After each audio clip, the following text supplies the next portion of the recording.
So hello everyone.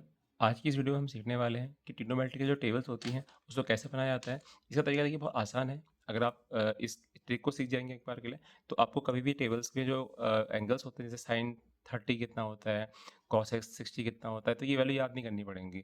आप with in minutes इस table को बना के अपने आंसर्स को फाइंड कर सकते हैं। तो देखिए इसको बनाते कैसे हैं। इसकी एक बहुत सिंपल सी ट्रिक है। आपको करना क्या है, देखिए जैसे जहाँ पर भी ना यहाँ पे हमने लिखा है sine cos 10 cot sec cosec, और इस सीक्वेंस में यहाँ पे जो स्टैंडर्ड एंगल्स होते हैं 0, 30, 45, 60 और 90, इन एंगल्स को मैंने इधर लिखा हुआ है और इधर मैंने sine cos ten cot sec cosec लिखा हुआ है। तो आपको करना क्या है ना, इसके बाद में पहले यहाँ पर नंबर लिखने हैं। 0, यहाँ 1 लिखिएगा, यहाँ 2, यहाँ 3 एंड यहाँ 4, ये नंबर्स लिख दिए हमने। देन उसके बाद ना इन सारे नंबर्स को आपको डिवाइड करना है 4 से, upon 4 upon 4 upon 4 upon 4 and divided by 4। जब सारी वैल्यू का 4 से डिवाइड करेंगे ना, उसके बाद आपको करना क्या है, इनका रूट कर देना है, स्क्वायर रूट। स्क्वायर रूट, इसका भी स्क्वायर रूट, सेम इसका भी स्क्वायर रूट, इसका भी स्क्वायर रूट एंड इसका भी स्क्वायर रूट।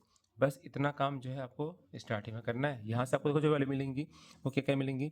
0/4 जीरो, तो जीरो होगी वैल्यू यहाँ से। 1/4, सो रूट ऑफ 1 कितना होता है, 1 होता है। एंड रूट ऑफ 4 कितना, 2 होता है, तो 1/2 ये आ गया। अब यहाँ देखिएगा, रूट 2 मतलब रूट 2। एंड अगर देख इसको ना आप ऐसे भी समझ सकते हैं कि ये 2 है और ये 4 डिवाइड में 2 1 जा 2 एंड 2 2 जा 4। एंड देन 1 का रूट कितना आएगा, 1 आएगा। And root of 2 is root 2। Okay, and then इसको क्या लिखेंगे आप, रूट 3 का मतलब रूट 3। एंड देन रूट 4 मतलब कितना होता है, 2 होता है। एंड यहाँ तो देखिए आप डायरेक्टली 4 कैंसिल कर सकते हैं, यहाँ बनाएगी वैल्यू, तो वैल्यू कितनी हो गई, 1। अगर आप चेक करेंगे ना एंगल्स को, तो यही सारे एंगल्स होते हैं साइन कॉस टेन कॉस है कॉसेक के लिए। जैसे साइन 0 की वैल्यू पूछेगा आपसे, आप बोलेंगे कि the value for sine 0 is 0। Sine 30 की वैल्यू कितनी होती है, 1/2। साइन 45 की वैल्यू कितनी होती है, 1/√2। साइन 60 की वैल्यू कितनी होती है, √3/2। और साइन 90 की वैल्यू कितनी होती है, 1 होती है। ठीक है, अब हमें करना क्या है, क्योंकि हमने साइन की तो वैल्यू निकाल ली यहाँ से, हमें कॉस के लिए क्या करना है। कॉस के लिए आप कुछ भी नहीं करना है, इन्हीं सारी वैल्यूज को ना और रिवर्स ऑर्डर में लिखना है। जैसे आप पहले यहाँ से लिख रहे थे, आपको इन वैल्यूज को यहाँ से लिखना शुरू करना है। जैसे पहले क्या आएगा, 1 आएगा, तो 1 यहाँ लिखेंगे आप। फिर क्या आएगा, √3/2। फिर क्या वैल्यू आएगी इसके बाद, कौन सी है, 1/√2। फिर क्या आएगा, 1/2। उसके बाद क्या आएगा, 0। है ना, काफ़ी आसान। तो हमने क्या किया, जो भी हमें वैल्यू साइन थीटा की मिली थी, उन वैल्यूज को हमने अभी यहाँ से ना रिवर्स ऑर्डर में लिखा, इधर से स्टार्ट करके। तो इधर इस साइड को देखो, पहले 1 आया, फिर ये वाली वैल्यू आई, फिर ये आई, फिर ये आया, फिर ये आया, तो यहाँ से मैं कॉस के एंगल से मिल गए। अब बात करते हैं टेन की। देखिए आपने तो पढ़ा होगा कि जो टेन होता है, टेन थीटा क्या होता है, tan theta is the ratio of sine theta and cos theta. अब इसके लिए करना क्या है ना आप लोगों को, टेन थीटा निकालने के लिए आपको साइन की वैल्यू को कॉस की वैल्यू से डिवाइड कर देना है। जैसे मुझे चाहिए टेन जीरो, तो मैं साइन जीरो को कॉस जीरो से डिवाइड कर दूंगा, मुझे टेन जीरो मिल जाएगा। जैसे 0/1 कितना हो गया, 0। ऐसे देखिए 1/2 अपॉन √3/2, 2 एंड 2 कैंसिल्ड आउट, तो कितना बचेगा, 1/√3। और यहाँ भी आपको ये करना है, इसको इससे डिवाइड करना है। 1/√2 कंप्लीटली कैंसिल्ड आउट, तो यहाँ कितना बचेगा, 1। एंड यहाँ देखिएगा √3/2 एंड 1/2, 2 से 2 कैंसिल, तो क्या बचेगा, √3 बचेगा यहाँ पे।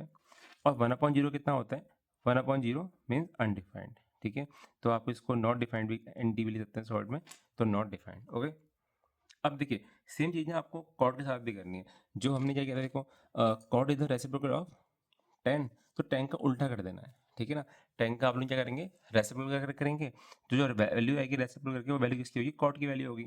ओके, तो करना है, देखो जीरो को क्या करेंगे, रेसिप्रोकल कितना आएगा, 1/0, और वो कितना होता है, नॉट डिफाइंड। इसका करिए रेसिप्रोकल कितना आएगा, 1/√3 रेसिप्रोकल √3/1, और √3 कह सकते हैं आप लोग।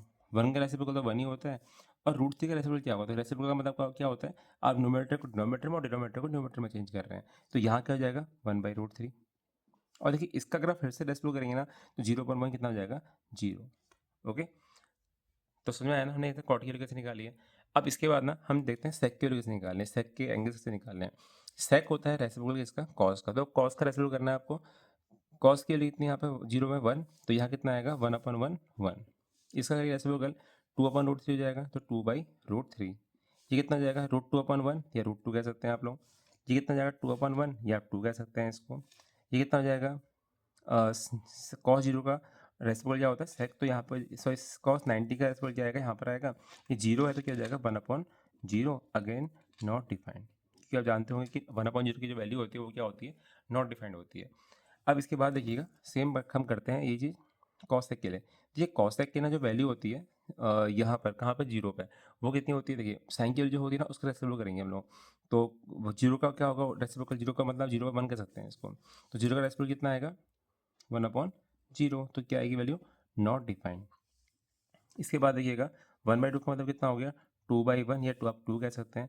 1/2 का रेसिप्रोकल क्या जाएगा √2 और √3/2 का 2/√3 और 1 का रेसिप्रोकल 1। तो देखिए है ना काफ़ी आसान। हमने कुछ भी नहीं रटा कहीं से कहीं तक का, हमने कोई वैल्यू याद नहीं करी, हमने सिंपली कुछ सिंपल से स्टेप्स फॉलो करे, डिवाइड देन मल्टीप्लाई या जो भी रूट था सब कुछ किया हम लोगों ने। वहाँ से हमें सिंपल सी टेबल मिल गई, हमें यहाँ पे कुछ याद नहीं करना पड़ा। तो आप ना इस टेबल को यूज़ कर सकते हैं अपने कॉम्पिटिटिव एग्जाम्स में, अपने क्लास 10th की बोर्ड एग्जाम्स में या 11th-12th में इसका यूज होता है काफ़ी ज़्यादा। तो ये एक काफ़ी सिंपल ट्रिक है। सो देखने के लिए thank you everyone, have a nice day, bye.